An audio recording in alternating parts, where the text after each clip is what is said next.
Hello student, नमस्कार। आज हम चर्चा करेंगे कुछ सैम्पल क्वेश्चंस पर सब्जेक्ट साइंस की क्लास 9 के लिए जो एनुअल एग्जाम के लिए इम्पोर्टेंट हो सकते हैं। उन पर हम थोड़ी सी चर्चा करते हैं। आइए शुरू करते हैं। Right the full form of IUPAC। तो आप जानते ही हैं इसकी full form international union of pure applied chemistry. International union of pure and applied chemistry IUPAC की फुल फॉर्म हो गई। इसका सेकंड क्वेश्चन है explain the difference between 2N and N2। 2N में और N2 में डिफरेंस बताना है। तो 2N मीन्स है two atom of nitrogen, two atom of nitrogen. But the means of N2, N2 का मीन्स है one molecule of nitrogen, one molecule of nitrogen.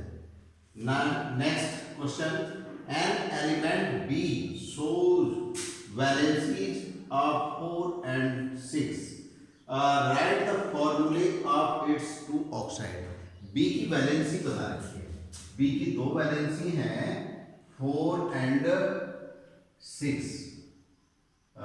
एक बार इसकी वैलेंसी 4 ले लो और ऑक्सीजन की वैलेंसी आप जानते हैं 2 होती है। तो ऑक्साइड का फॉर्मूला हो जाएगा B2O4। इसको आप इस तरह से भी लिख सकते हैं, 2 से डिवाइड हो जाएगा BO2। अब दोबारा से जब इसकी वैलेंसी B की 6 है, O की वही रहेगी 2, तो ये बन जाएगा B2O6। अब इसका जो HCF से डिवाइड करने के बाद आएगा that will be the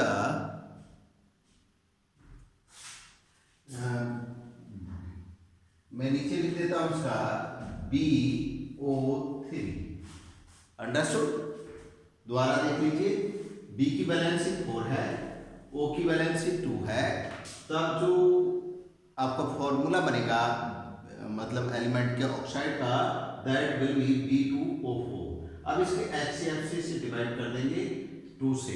HCF होगा 2 और 4 का 2, तो 2 बन जा 2, 2 2 जा 4, तो BO2 आंसर आ जाएगा। अब नेक्स्ट वन, जब इसकी वैलेंसी 6 हो, वैलेंसी कितनी हो 6, और O की वैलेंसी आप जानते हैं 2 होती है, तब इसका जो फॉर्मूला बनेगा दैट इज द B2O6। मतलब O की वैलेंसी B के साथ और B की वैलेंसी O के साथ आ जाएगी। अब इसका भी HCF से डिवाइड करेंगे तो B बन जा मतलब 2 बन जा 2 एंड 2 3 जा 6, B1O3 या BO3 इसका आंसर हो जाएगा। अब नेक्स्ट क्वेश्चन में आपसे क्या पूछा गया, देखिए,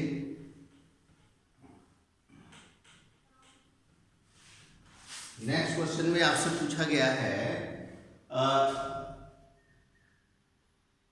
so by means of calculation that 5 moles of CO2 and 5 moles of H2O do not have same mass. Mass of 1 mole CO2 equal, इसका मॉलिक्यूलर मास ग्राम में लिख दीजिए आप, तब आपको मास ऑफ 1 मोल मिल जाएगा। मतलब atomic mass of C, understood. Atomic mass of C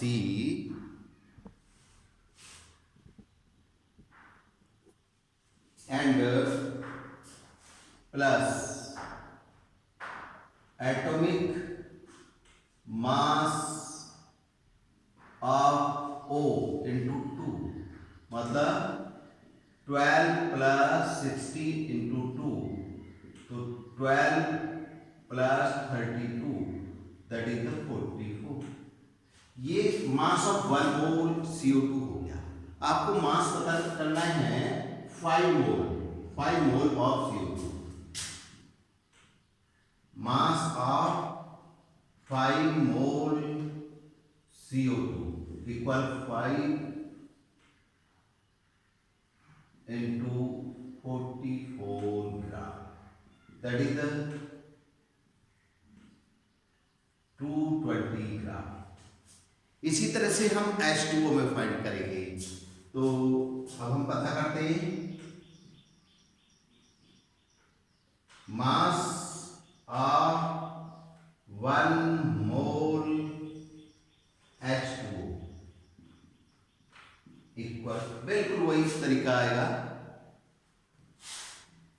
atomic mass of H into 2 plus atomic mass of O।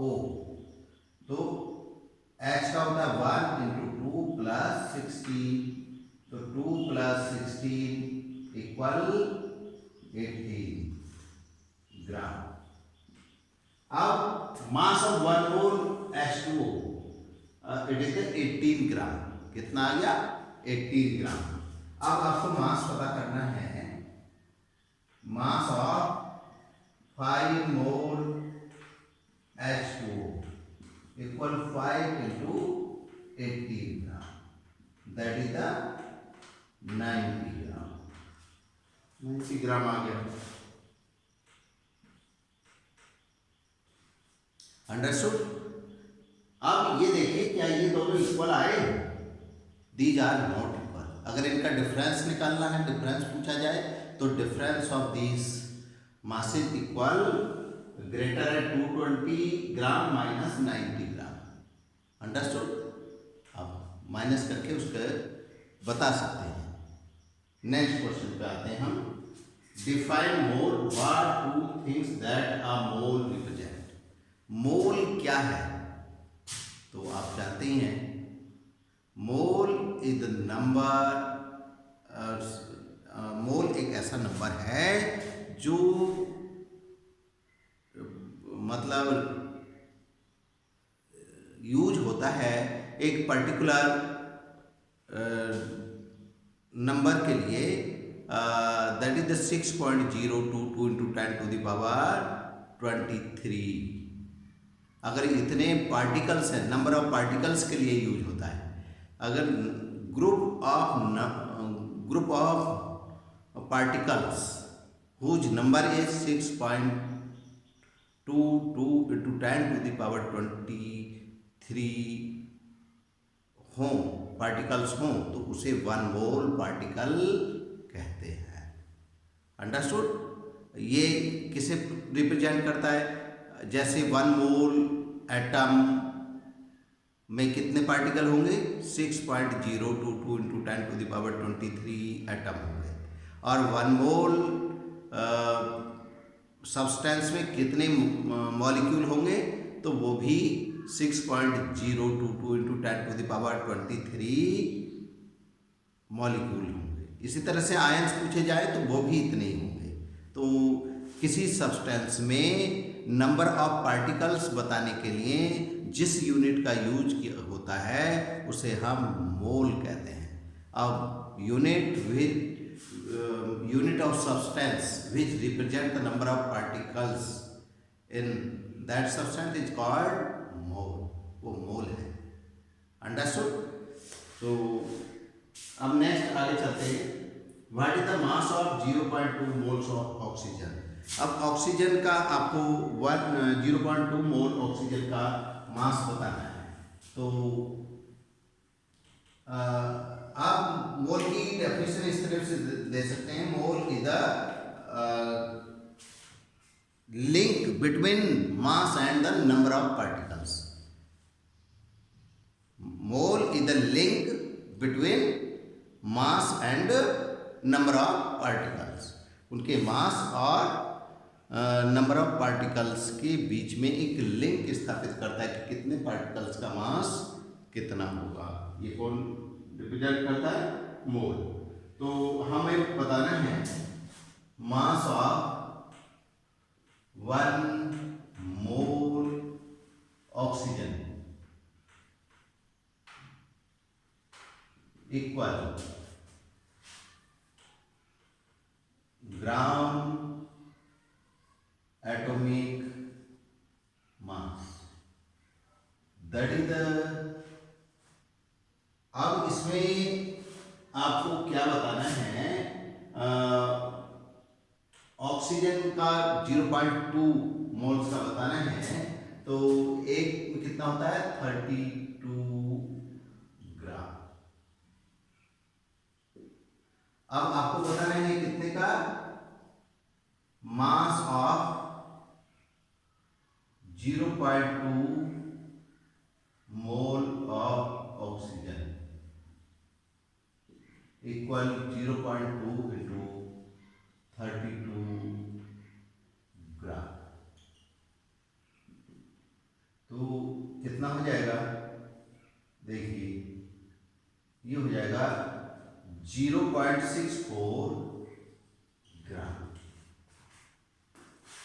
0.2 mole oxygen का जो मास आएगा, इट इज रॉन्ग, 6.4 ग्राम। कितना आएगा 6.4 ग्राम आएगा। अंडरस्टूड। नेक्स्ट देखिए, calculate the number of molecules in 4 gram of oxygen. Oxygen की 4 ग्राम में हमें उसके नंबर ऑफ मॉलिक्यूल्स बता रहे हैं।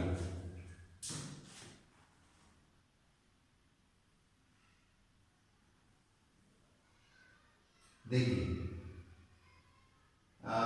एटॉमिक या मॉलिक्यूलर मास निकाल लेते हैं। Molecular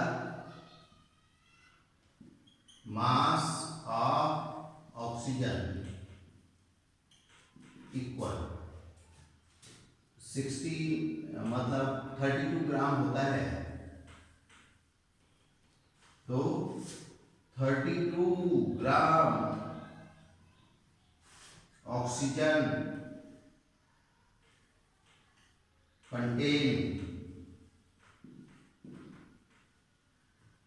6.022 into 10 to the power 23 molecules. Understood? अब आपको बताने हैं 4 ग्राम में। तो पहले 1 ग्राम में निकाल लो। 1 gram oxygen contain 6.022 into 10 to the power 23 molecules upon 32। अब आपको बताना है 4 ग्राम में। तो 4 gram oxygen contains 4 into 6.022 into 10 to the power 23 upon 32 molecules। इससे इसे डिवाइड कर दीजिए।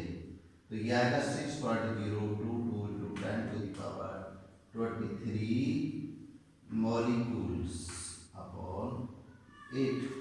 अब 8 से डिवाइड कर देंगे इसे। तो 8 से डिवाइड करके जो आंसर आएगा that will be the answer of this question. वो इस क्वेश्चन का आंसर होगा। अब आगे दे रखा है calculate the mole ratio of 240 gram of calcium and 240 gram of magnesium. तो 240 ग्राम कैल्शियम के और 240 ग्राम मैग्नीशियम के आप मोल्स बनाएंगे। क्या बनाएंगे? मोल्स बनाएंगे और उनका रेशो निकाल देंगे। क्या निकाल लेंगे? रेशो निकाल लेंगे। अगर आपसे नहीं होता है तो आप पूछ लेंगे। नीचे एक क्वेश्चन दिया गया है, इसमें नंबर ऑफ प्रोटॉन्स दिए हैं 11, number of neutrons 12, mass number पूछा है। तो मास नंबर के लिए प्रोटॉन और न्यूट्रॉन को दोनों को ऐड कर देते हैं। एटॉमिक नंबर पूछा गया है, तो एटॉमिक नंबर का मतलब होगा, जो एटॉमिक नंबर पूछा गया है मैं दोबारा से बताता हूँ। ये क्वेश्चन है इस तरह से, देखिए ये नंबर ऑफ प्रोटॉन्स दिया गया है that is the 11, number of neutrons दिया गया है 12, मास नंबर पूछा गया है। मास नंबर पता करने के लिए हम न्यूट्रॉन और प्रोटॉन दोनों को ऐड कर देते हैं, तो 11 + 12 = 23। फिर इसमें एटॉमिक नंबर बताना है आपको। एटॉमिक नंबर इक्वल होता है नंबर ऑफ प्रोटॉन के, तो नंबर ऑफ प्रोटॉन कितना है 11, तो इसका एटॉमिक नंबर भी 11 होगा। नंबर ऑफ इलेक्ट्रॉन पूछा है, तो इलेक्ट्रॉन बताने के लिए आप क्या करेंगे, नंबर ऑफ प्रोटॉन के इक्वल होता है इलेक्ट्रॉन, तो ये आ जाएगा 11। अब पूछा है इलेक्ट्रॉनिक कॉन्फ़िगरेशन। इलेक्ट्रॉनिक कॉन्फ़िगरेशन में आपको बताना होता है कि K, L, M में किसमें कितने इलेक्ट्रॉन आएंगे। जैसे 11 है तो 11 को बांटेंगे 2, 8, 1 आ जाएगा। क्या आ जाएगा 2, 8, 1। अब इसका नेम भी पूछता है, नेम ऑफ द एलिमेंट, तो ये सोडियम होगा।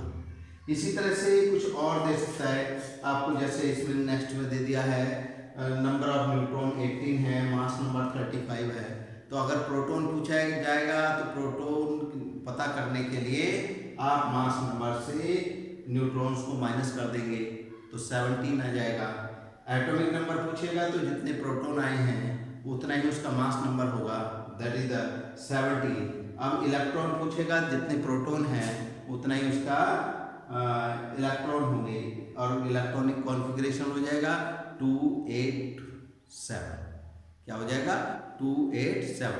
अगर एलिमेंट को का नाम पूछता है तो that will be the chlorine, वो क्लोरीन होगा। इस तरह से आप अपनी तैयारी और बेहतर कर सकते हैं। कुछ और क्वेश्चंस आपको बताए जाएंगे, आप उन पर ध्यान दें।